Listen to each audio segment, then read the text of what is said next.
Vlad the Impaler, born Vlad III around 1431 in Wallachia, modern-day Romania, is renowned for his brutal but effective methods of maintaining power and deterring foreign enemies, of course most notoriously through his epithet, impalement.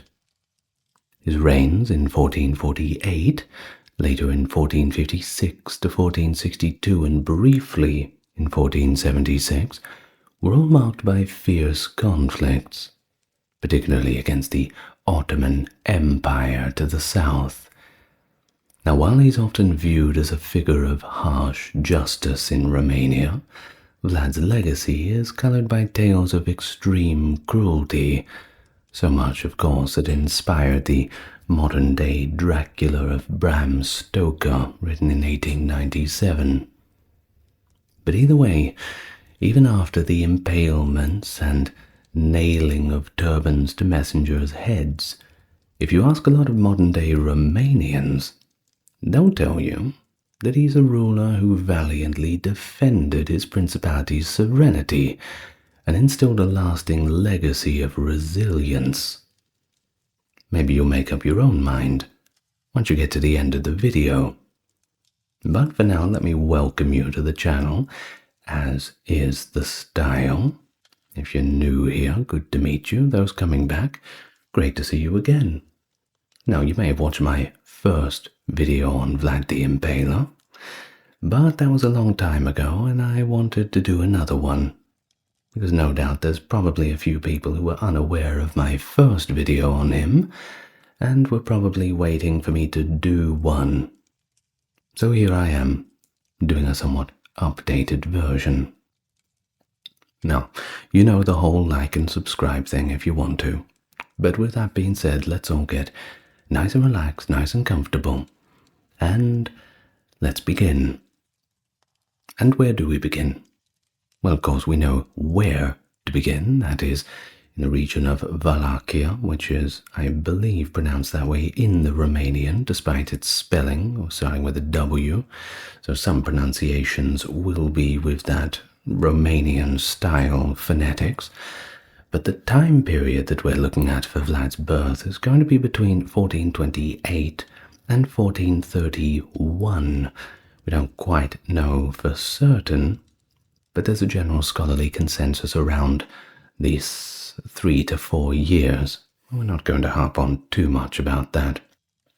Now, what you do need to know is that Vlad was the second legitimate son of Vlad II Dracula, himself being an illegitimate son of Mircea I of Wallachia. Now, what about this moniker, Dracula? Sounds pretty cool, doesn't it? Well, Vlad II earned that through his membership in a little militant fraternity called the Order of the Dragon, which was actually founded by the old king of Hungary, Sigismund of Luxembourg. Why was it founded? Well, it was dedicated to halting the Ottoman advance into Europe. Remember, at the time, if you know your mid-15th century history, you'll know that it was not a good time, especially for the Eastern Roman Empire. Well, they weren't around too much longer to complain about it, but, well, that's a story for another video, isn't it?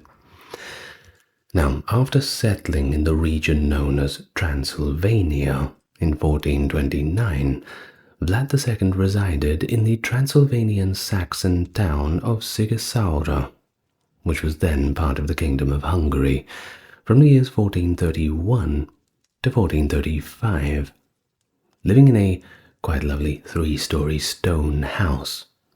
And this is the house where Vlad was most likely born. Now, we have a Romanian historian who chimes in on this one, Radu Florescu, who actually shares the same name with another character we'll talk about soon. That's just a coincidence. But he supports his birthplace.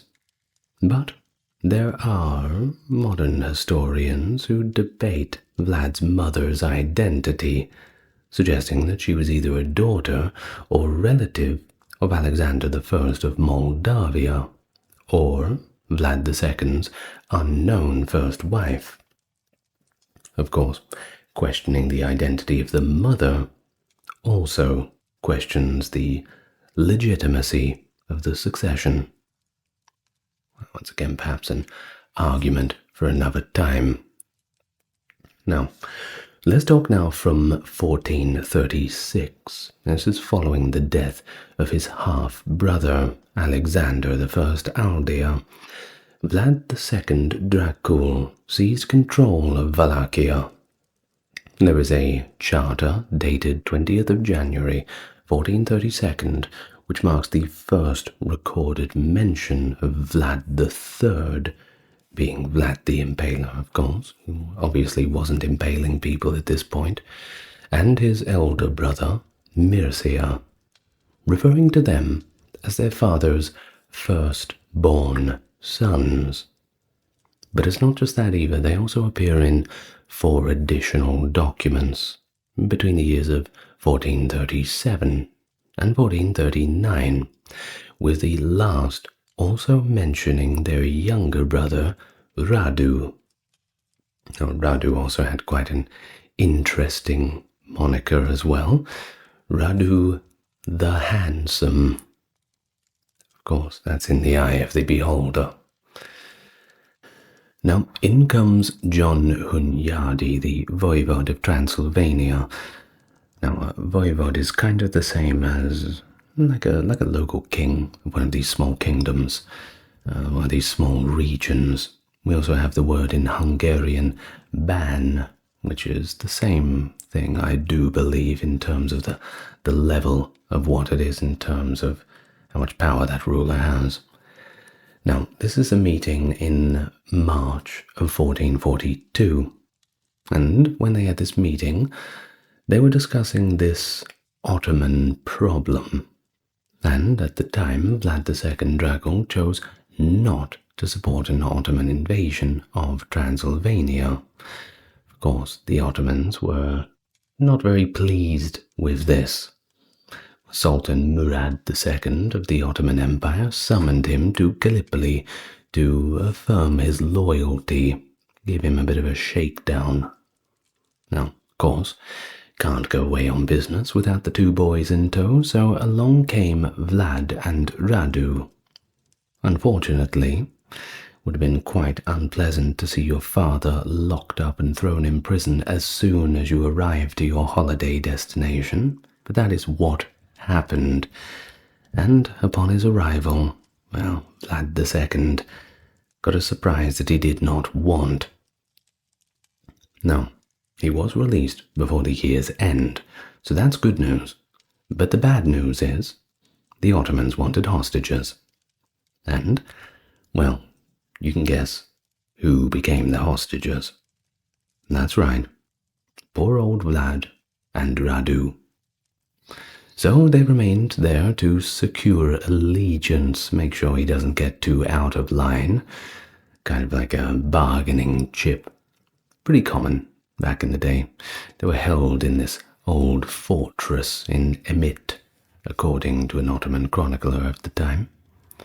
Now their situation grew pretty perilous when their father supported Vladislaus, King of Poland and Hungary, against the Ottomans during the Crusade of Varna in 1444, fearing his sons would be butchered for the sake of Christian peace. Vlad II Dracula nonetheless saw neither Vlad nor Radu harmed following his rebellion. In fact, they were reportedly treated quite well when they were in Ottoman custody. Apparently they loved to play chess. They did that quite a lot all day, and they just studied and learned as much as they could. They had good tutors. Living conditions were okay. They weren't thrown in prison or anything like that. Well, at least that's what we know from the sources. Now, back to Vlad II Dracula. By around 1447, he reaffirmed his loyalty to the Sultan. and he agreed to pay an annual tribute.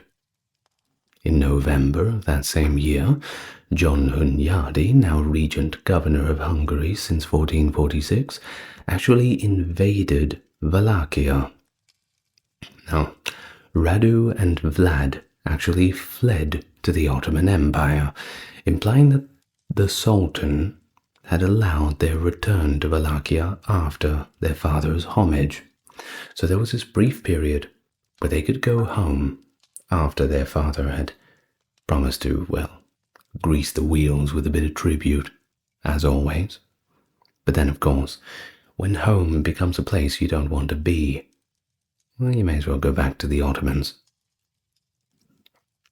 Now, both Vlad II Dracul and his eldest son, Mircea, were killed at this time, and Hunyadi installed Vladislav II, son of Vlad II Dracul's cousin, Dan II, as the new ruler of Wallachia.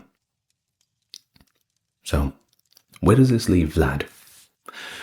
Well, with the deaths of his father and his brother, that being Vlad II Dracul and Mircea, Vlad actually found himself as a contender for the throne of Wallachia, which, well, that changes everything.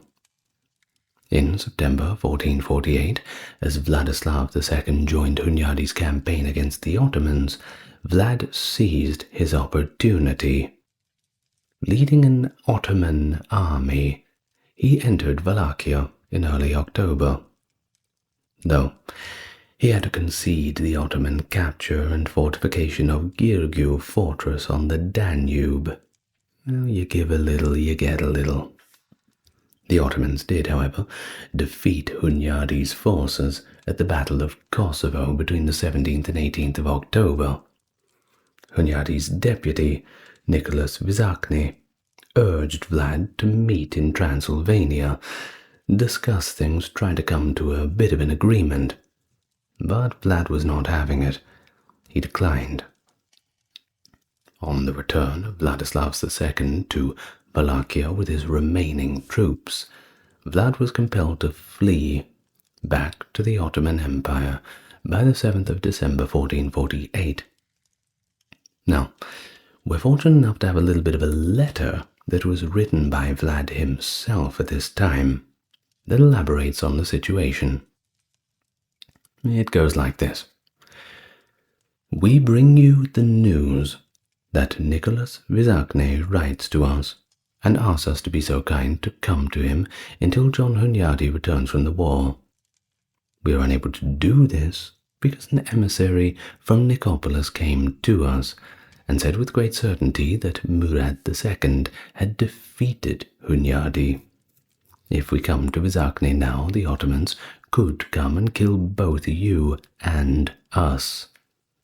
Therefore, we ask you to have patience until we see what has happened to Hunyadi. If he returns from the war, we will meet him, and we will make peace with him. But if you will be our enemies now, and if something happens, you will have to answer for it before God. Well, after this downfall and this hasty retreat away, Vlad first settled in Edirne, within the Ottoman Empire. Soon after, he moved to Moldavia, where his father's brother-in-law and possibly, we're not sure, but there's a possibility, that it was his maternal uncle Bogdan II had taken the throne with John Hunyadi's support in the autumn of 1449. Now in October of 1451, some 2 years later, poor old Bogdan was assassinated by Peter III Aron. Following this, Bogdan's son Stefan fled with Vlad to Transylvania to seek aid from Hunyadi.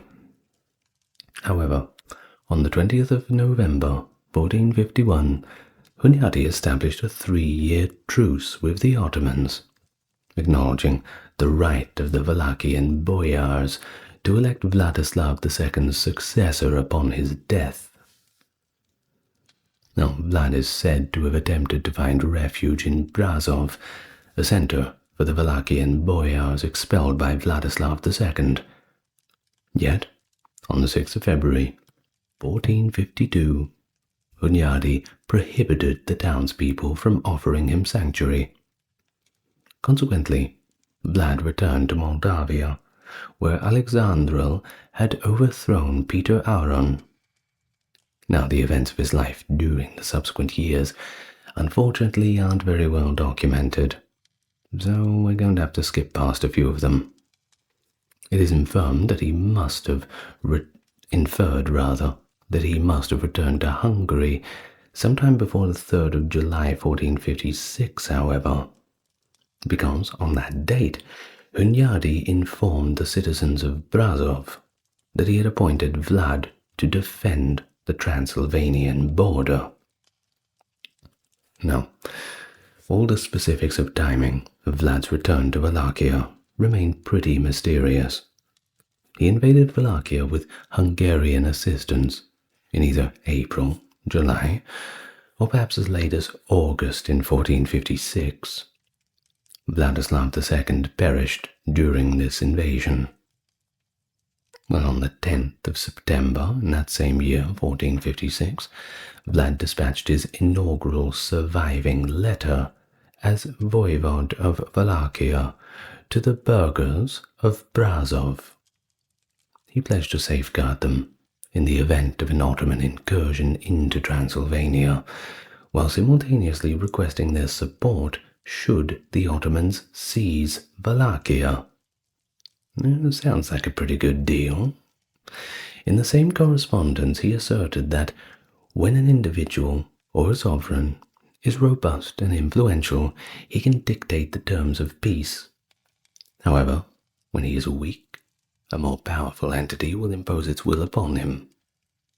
Well, this shows a little bit of an authoritarian disposition, but hey, if you're holding the cards, you're in control of the game, aren't you?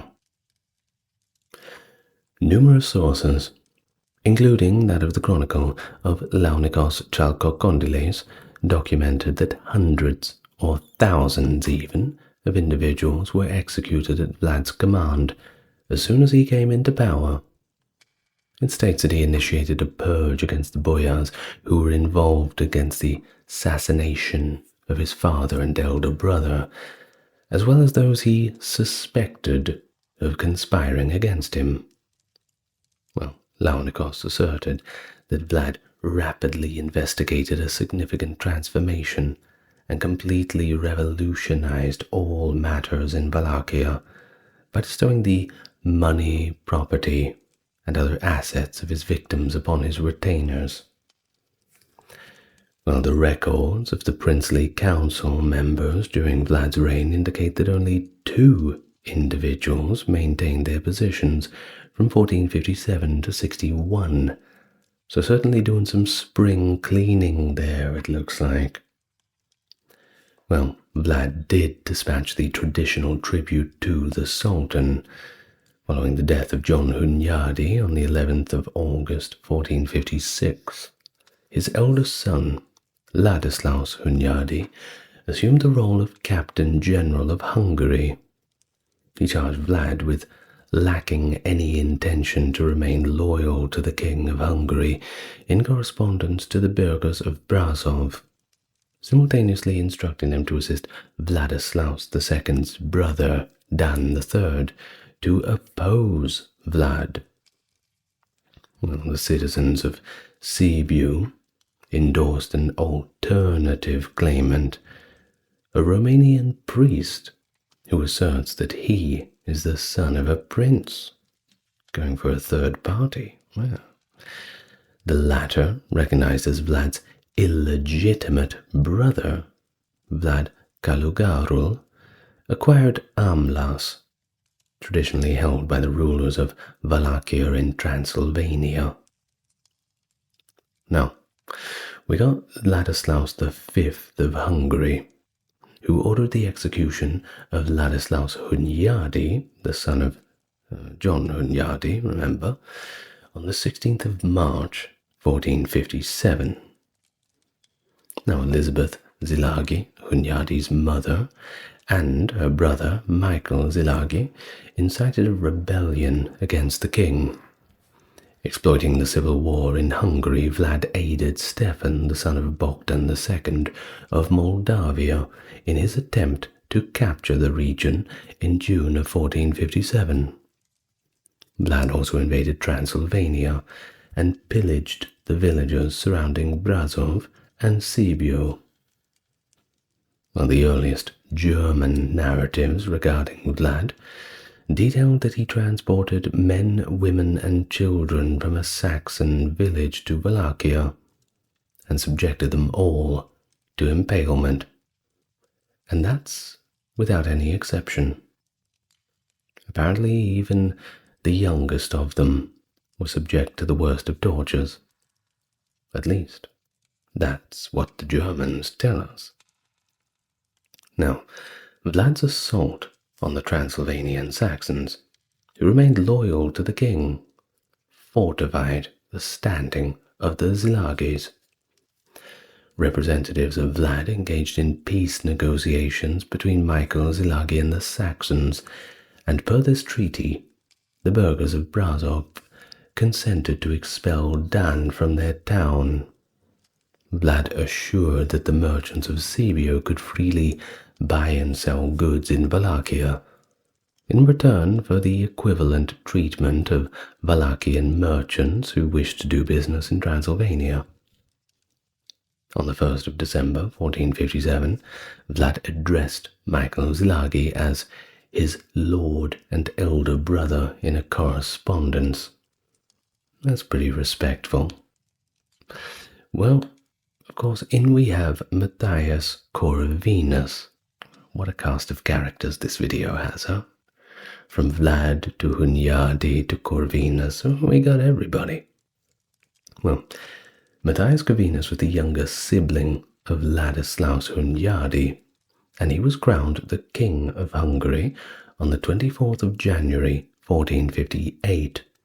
And not long after that, on the 3rd of March, he directed the burghers of Sibiu to maintain peaceful relations with Vlad.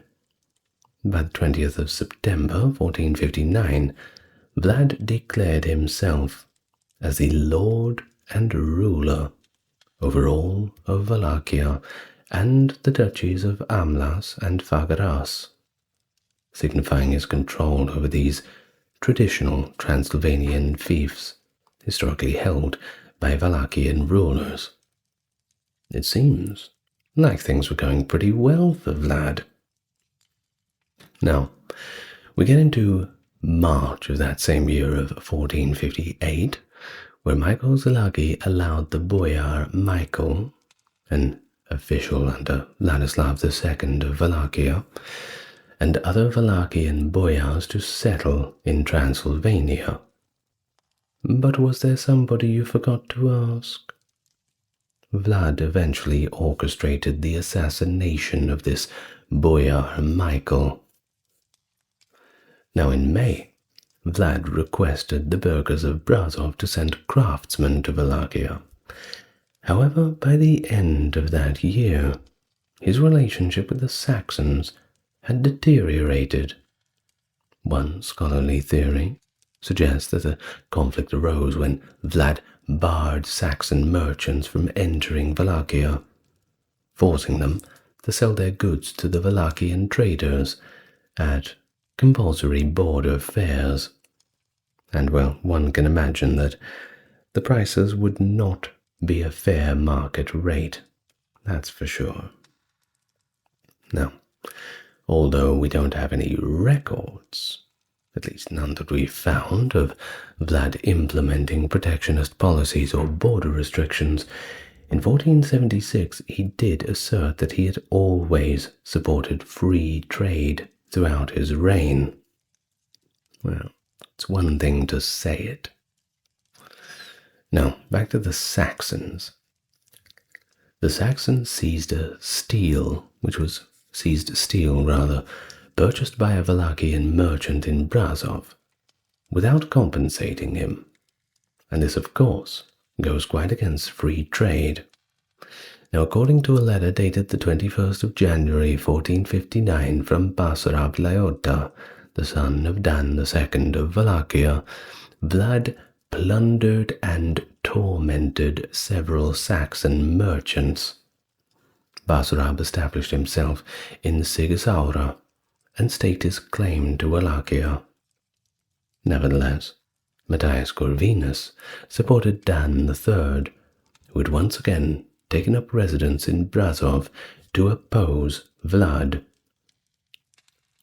Now, Dan III accused Vlad of impaling or burning alive Saxon merchants along with their children within Wallachia. Of course, public opinion. People either fear you or they love you. That's the main two ways for rulers to get respect. And it seems with impalement, well, nobody wants to go through that. So, in comes Dan III to invade Wallachia. But it did not go as planned. Vlad executed him prior to the 22nd of April 1460. Well, after this, Vlad invaded southern Transylvania, devastated the suburbs of Brasov, and commanded the impalement of every single captured man and woman. Well, during the subsequent negotiations, Vlad insisted on the expulsion or punishment of all Wallachian refugees from Brasov. Things finally calmed down on the 26th of July 1460, when Vlad referred to the burghers of Brasov as his brothers and friends, and peace was, well, at least a fragile peace was observed.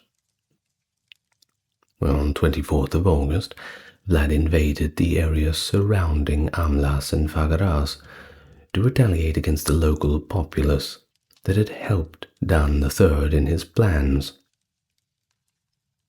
Now, there was a janissary in the Sultan's army, Konstantin Mihailovich, who documented that Vlad declined to pay homage to the Sultan in an unspecified year.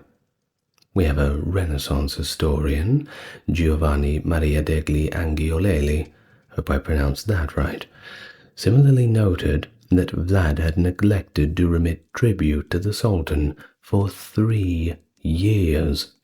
Of course, the Sultan would not be very pleased about this.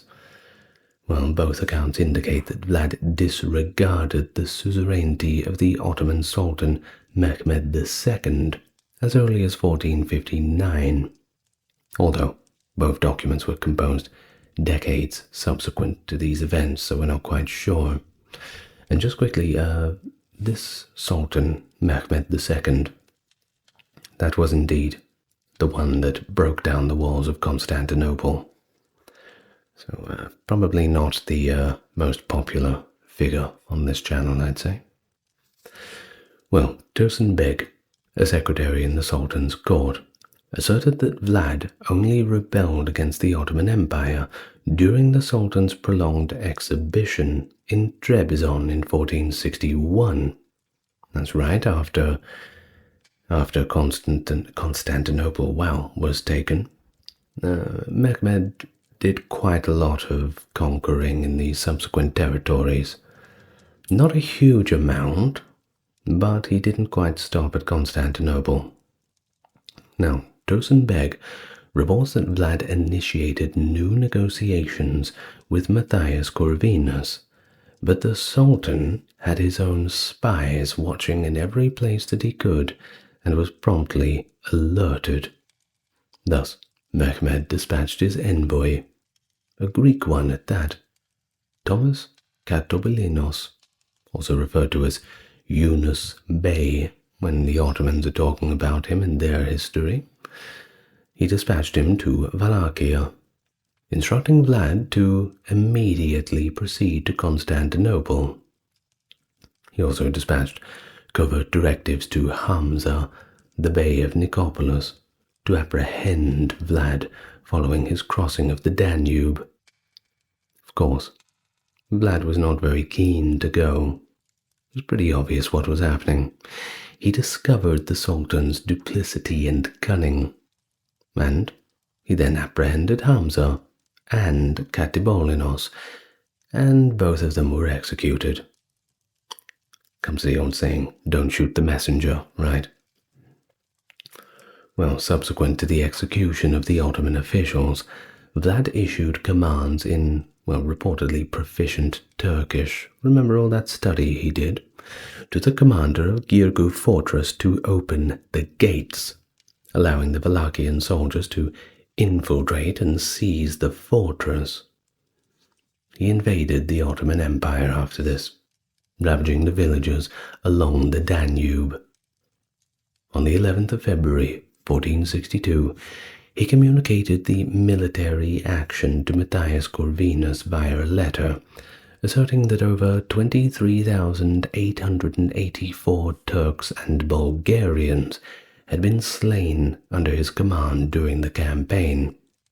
This is interesting because, the number is quite precise, isn't it? So, somebody was counting, and that's quite a big number to count. Well, he requested military aid from Corvinus in the same letter, asserting that he had violated the peace with the Sultan for the honor of the king and the Holy Crown of Hungary, and for the preservation of Christianity and fortification of the faith.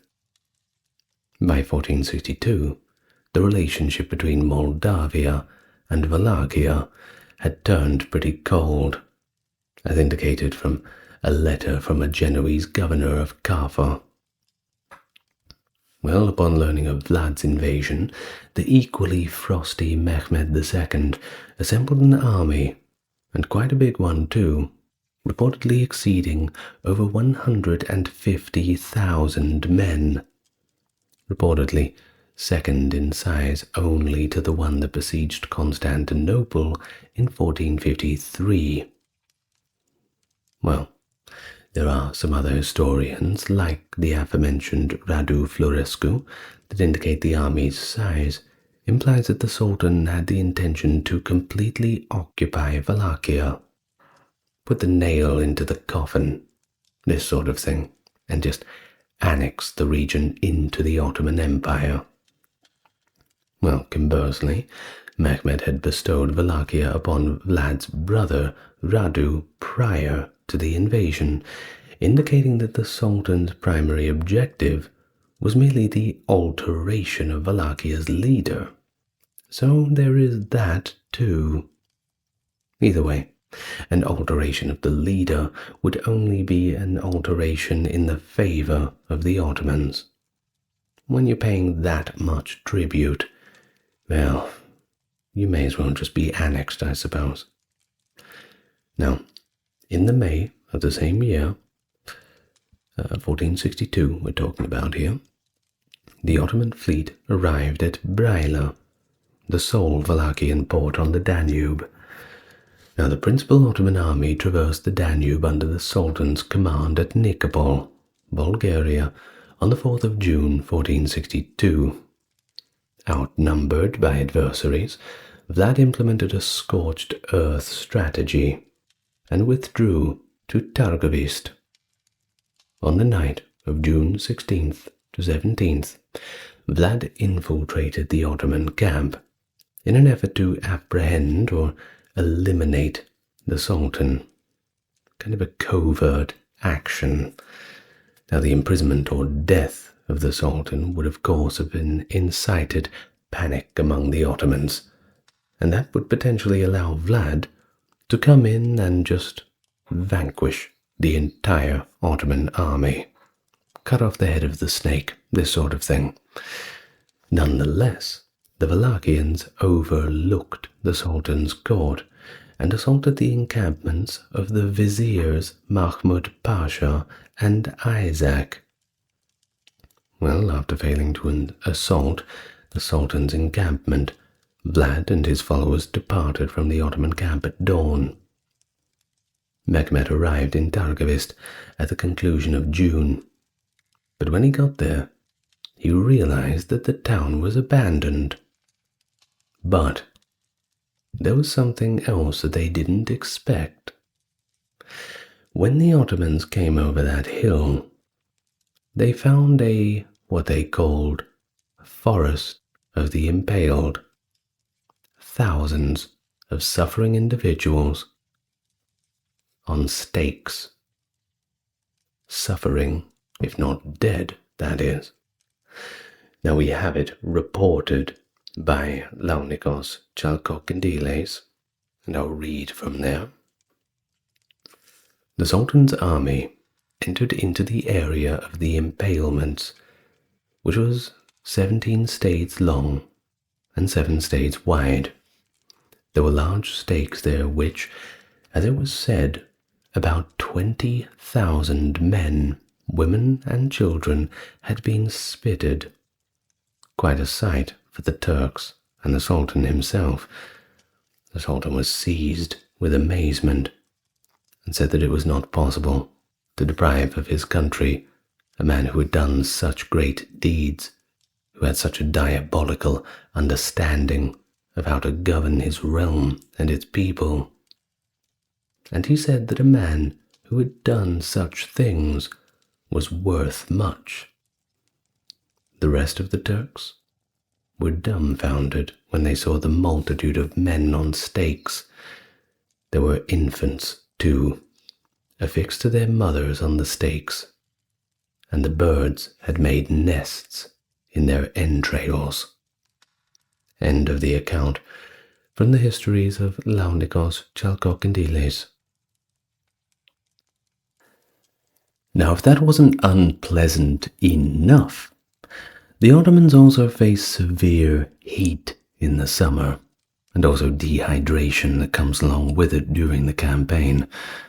All of this prompted the Sultan to withdraw from Wallachia and move towards Brela.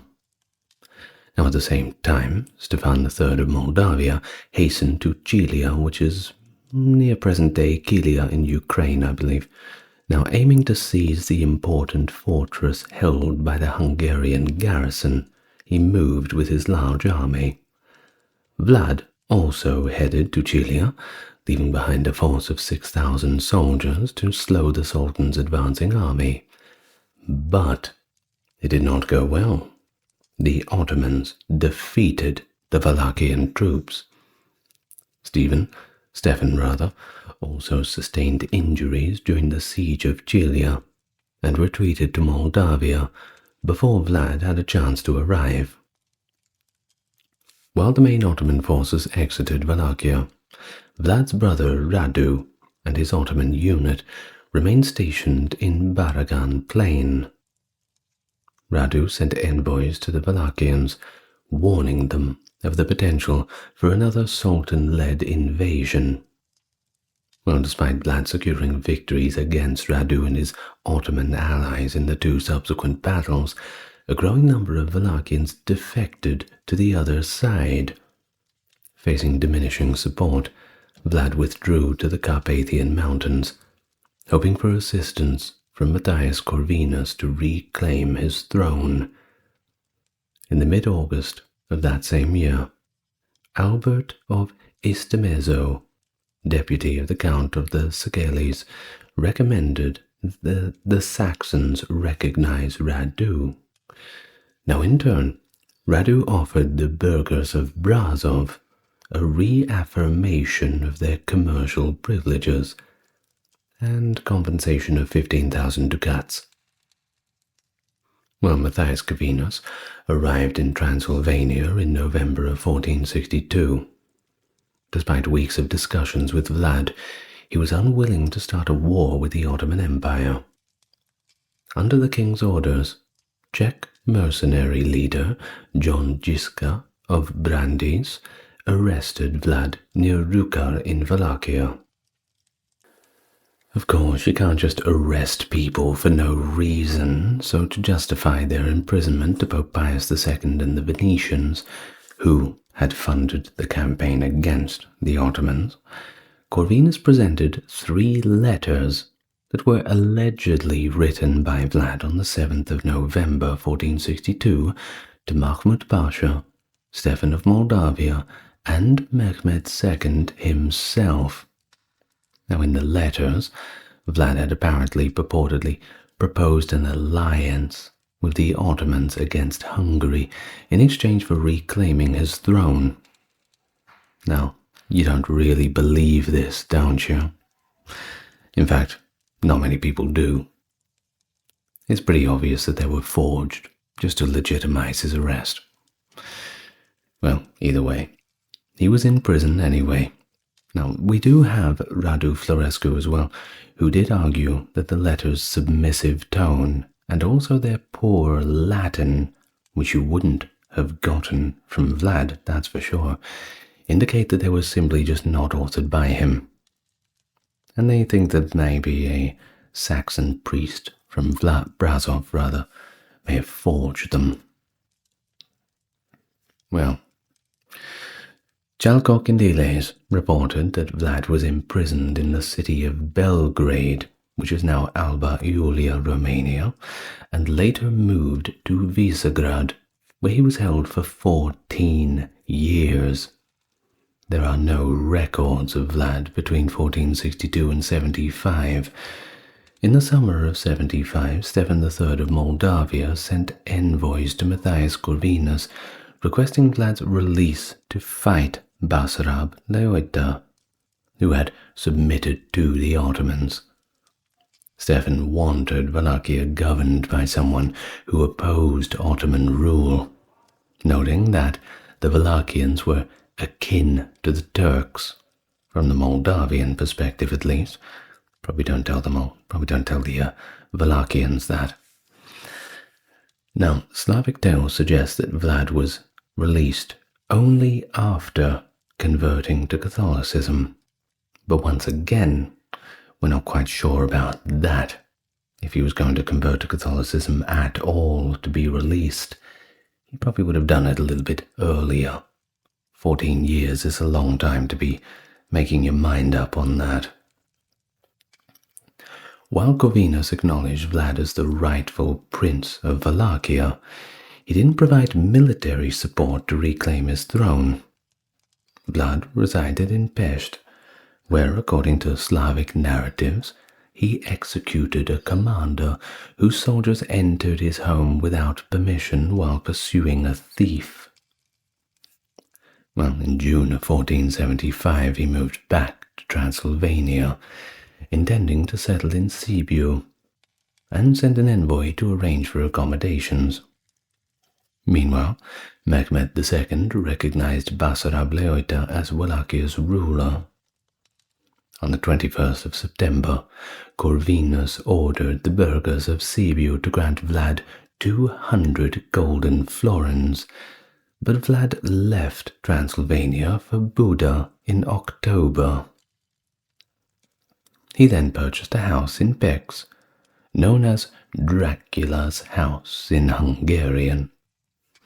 In 1476, John Pongrak of Dengeleg, the voivode of Transylvania, urged the people of Brasov to send him Vlad's supporters, due to a treaty between Corvinus and Basarab Leoita. Relations between the Transylvanian Saxons and Basarab remained strained even at the best of times, with the Saxons sheltering Basarab's enemies. Early in 1476, Corvinus sent Vlad and Serbian ally Vuk Gurejevic to fight the Ottomans in Bosnia. They captured Srebrenica and other fortresses in February and March.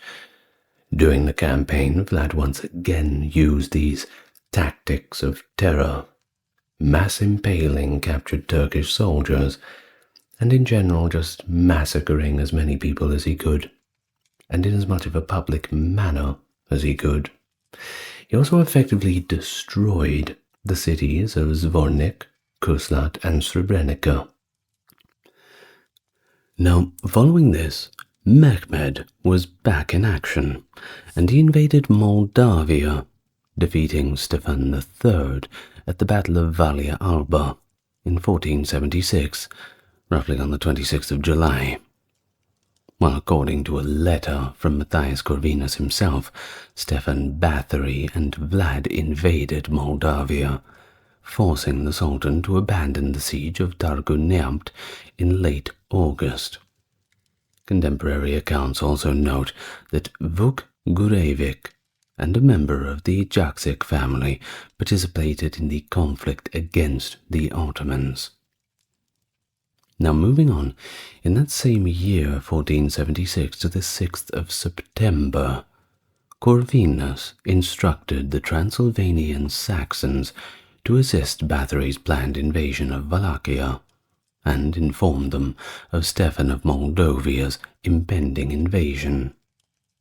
By the 7th of October, Vlad was in Brasov, confirming trade privileges for local merchants. Bathory's forces then captured Targovist on the 8th of November. The 16th of November saw Stefan and Vlad formalize their alliance, and Bucharest was taken, forcing Basarab to flee to the Ottoman Empire. Vlad then informed the Brasov merchants of his victory and encouraged them to come to Wallachia, join in the party. Thus, he was crowned before the 26th of November. Now, as for Basarab, he returned to Wallachia with Ottoman support, and Vlad was killed fighting them in the late December 1476 or 1477. I bet you didn't see that coming, didn't you? Well, it all has to end sometime, doesn't it? Well, in a letter dated 10th of January 1477, Stefan III of Moldavia reported that Vlad's Moldavian entourage had been completely wiped out. And we do have other credible sources that suggest that Vlad's force of about 2,000 was surrounded and destroyed by a 4,000-strong Turkish Basarab army near Snagov. Of course, the exact details remain pretty unclear, and, well, perhaps we'll never know exactly what happened. There was one ambassador from Milan, however, Leonardo Botta, that reported that the Ottomans had captured Vlad's body and dismembered it rather unceremoniously. And there was another, Bonfini, wrote that his head was sent to Mehmed II and then displayed on a stake in Constantinople. Reportedly, his decapitated head was also exhibited and buried on Voivod Street in Karakoy. Some allege that Voivod Dahan at Bankala Kadesi No. 19 became the final resting place of the skull of Vlad the Impaler. But, of course, there is the local legends that claim that monks from a nearby monastery found his remains in the marshes of Snagov and gave them a more proper burial. But that burial is still unknown. Well, there was in 1933 an unmarked tombstone in a monastery church that was supposedly belonging to Vlad, but this one man, Rossetti, stated that beneath the tombstone that was ascribed to Vlad, there was simply nothing there, only a bunch of bones and horse jaws, and Vlad was certainly not a horse, as far as we know. Now, historian Konstantin Vresechevici suggested that Vlad was likely buried in the original church of the Kamana monastery, which he founded near the site of his death. Once again, hopefully one day we'll find out the truth. Perhaps one day Vlad will simply rise from the dead. Who knows? we'll have to probably wait a little bit longer for that option to happen. But until then, we can talk about a few of the little myths and legends while we're sort of skirting that speculation. Of course, during his lifetime, and of course after his lifetime, stories of his ruthless deeds began to spread. Now, after his arrest, if you do remember, he was locked up for 14 years, these accounts were further disseminated by the courtiers of Matthias Corvinus. By 1462, the papal legate Niccolo Modrosiense had already relayed such tales to Pope Pius II, who actually incorporated them into his commentaries 2 years later. Now, whether or not they were true, well, that's also a point of contention. There was even a rather malicious rumor going around, which I think is pretty unbelievable, that Vlad would actually, when he was eating his bread, dip the bread into the blood of the impaled victims, and then eat it. I mean, come on. That seems a little bit far-fetched to me. I mean, there's no way to prove it wrong, and I suppose we can't ask any of the impaled victims if it was true, but come on.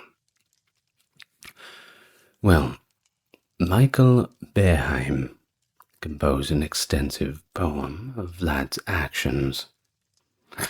Now, reportedly, it was based on conversations with a Catholic monk who had actually escaped captivity. Now, it was titled Story of a Despot Called Dracula, Voivode of Wallachia. So we sort of know exactly where it's going. The poem was performed at the court of Frederick III, the Holy Roman Emperor, during the winter of 1463, so not too long after the events. Now, in one account, Beheim describes how Vlad ordered the impalement of 2 monks to aid their ascent to heaven, and even had their donkey impaled for braying after their deaths. Beheim also accused Vlad of duplicity of sorts, alleging that he pledged to support both Matthias Corvinus and Mehmed II, but when push came to shove, he threw them both under the bus.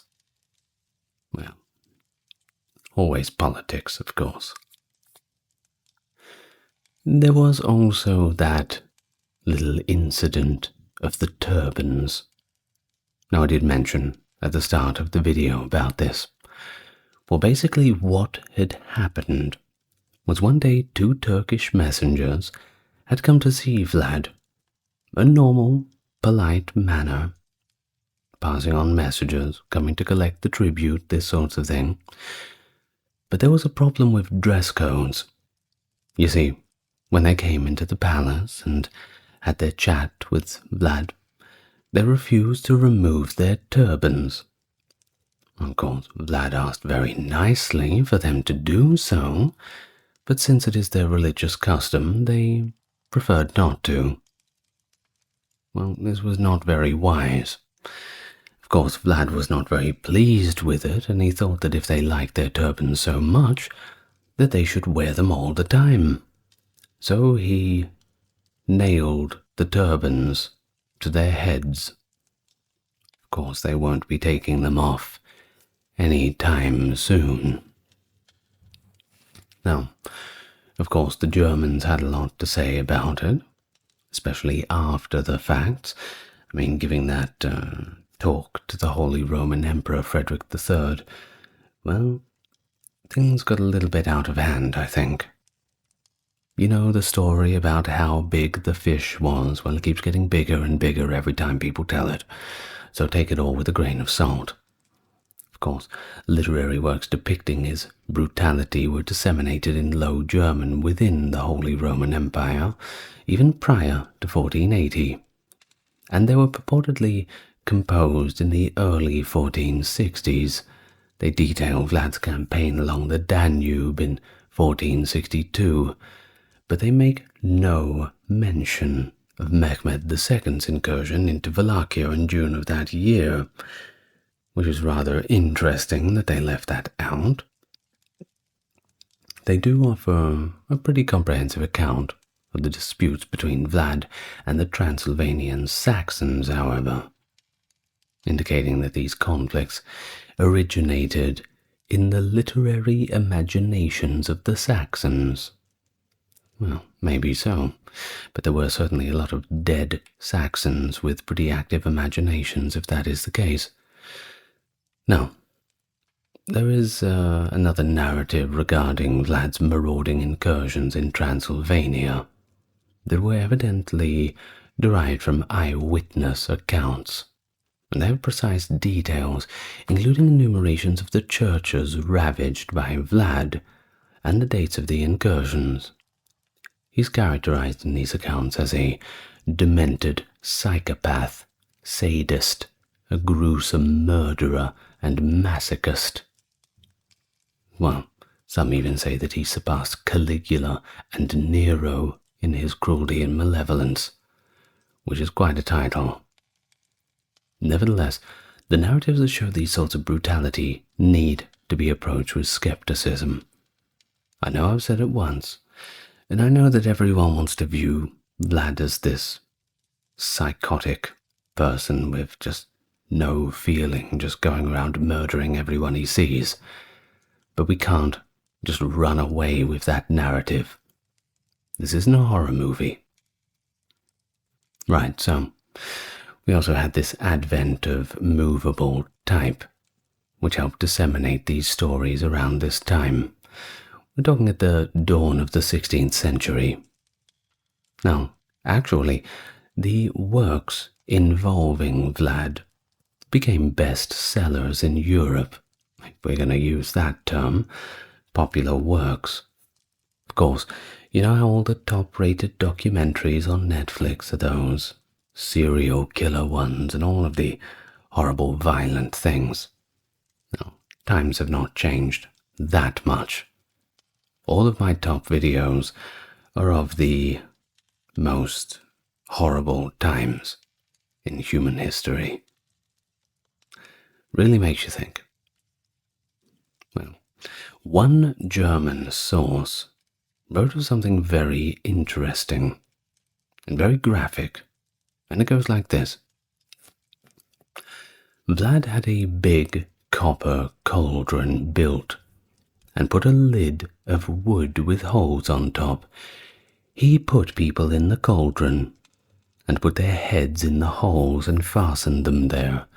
Then he filled it with water and set a fire under it and let people cry their eyes out until they were boiled to death. And then he invented frightening, terrible, unheard of tortures. He ordered that women be impaled together with their children on the same stake. The babies fought for their lives until they died.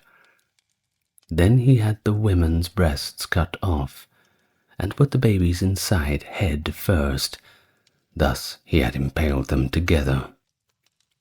End of the account. Yikes. Not good. Of course, it's important to hear what the actual Romanians think about him. I mean, he's their guy. What do you have to say for yourselves, Well, there is one chronicle, the Cantacuzino Chronicle. It's regarded as the first Romanian historical work to actually tell the story of Vlad the Impaler, specifically detailed how he impaled the elder boyars of Drăculești in retaliation for killing his brother, Dan. Now, this account describes how Vlad forced the younger boyars, along with their wives and children, to construct the Poenari Castle. The legend surrounding Poenari Castle was later mentioned in 1747 by Neofit I, Metropolitan of Ungro-Wallachia, who added the tale of Mesterul Manol, a craftsman who allegedly entombed his own bride within the walls to prevent the structure from collapsing during construction. Now, many Romanian poets and writers have portrayed Vlad as a just ruler, and a despot, yes, but a pragmatic one, who punished wrongdoers and executed disloyal boyars to strengthen central authority, doing what had to be done. Now, Ion Budai Deleanu authored the first Romanian epic poem focused on Vlad. Now, his work, the Gypsy Epic, completed nearly a century before its publication in 1875, depicts Vlad as a hero, battling the boyars, the Ottomans, and even vampires for some reason, which is quite ironic, considering that just a few years later after its publication, he would be depicted as an actual vampire, or at least his namesake would be co-opted as such, and of course other malevolent forces, leading an army of gypsies and angels. Rather interesting, isn't it? Well, mid-19th century poet Dimitri Bolentiniu emphasized Vlad's victories in his work Battles of the Romanians, viewing him as a reformer whose violent actions were necessary to prevent tyranny of the boyars. Mihai Eminescu, one of Romania's most esteemed poets, wrote a ballad titled The Third Letter, praising the valiant princes of Wallachia, Vlad being among them. Now, we have a very interesting line, which I think is a great way to end the video, from this actual poem, The Third Letter, and it goes like this. You must come, O dread Impaler. Confound them to your care, split them in two partitions, here the fools, the rascals there, shove them into the two enclosures from the broad daylight, then set fire to the prison and the lunatic asylum. And finally, in the latest of times, 1999 to be exact, a poll in Romania showed over 4% of Romanians viewed Vlad as a most important historical personality who had influenced the destiny of Romanians for the better. And now, just before we go, we're going to do two little bonuses about Vlad that I remember just from memory. Now, there are two little stories that are most likely apocryphal, but we're going to tell them anyway. They may be true, they may not, but since it is the bonus section at the end of the video, I'll relay the information from my memory. Now, there are two stories. The first one being of a certain golden cup, or some kind of golden ornament. Now, as a test of the people in Wallachia, when Vlad was up there in his fortress, he had a little idea to see how the people respected or feared him, or perhaps a little mixture of both. So, he went down to the village that was under the big balconies and towers of the fortress, and in the middle of the town square he placed a golden ornament with a little note, so everyone would know that this belonged to Vlad the Impaler. Well, after that he just left it there, and not a single person dared to touch it. Well, after a while, it was collected, and I suppose everybody passed the test. Now, there is also another story that I remember about how Vlad would deal with the homeless problem. Well, around the castle, there was many people complaining about the amount of vagrants and downtrodden people wandering, this sort of thing. So, they were to petition Vlad about what to do about this. Well, he had a great idea. to fix the homeless problem. There wouldn't be any homeless people left. So he invited them all to a nice little banquet, made sure everybody was nice and warm and having a nice little meal within this big banquet hall that he had constructed for that very purpose.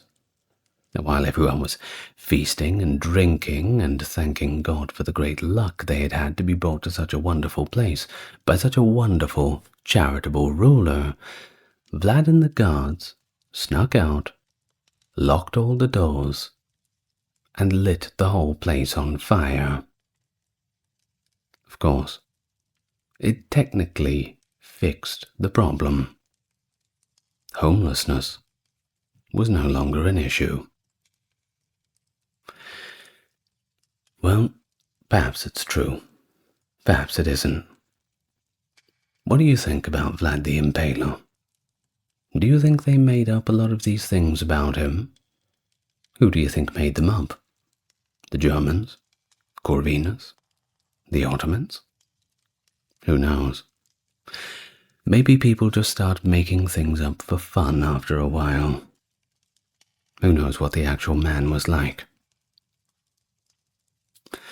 Well, at this point we end the video. I'd like to thank you for watching or listening.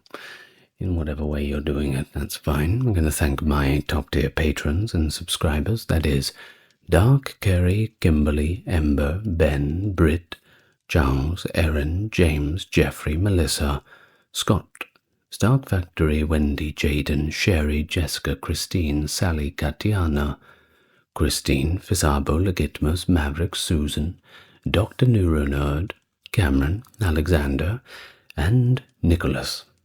Thank you very much. And I will see you in the next exciting video.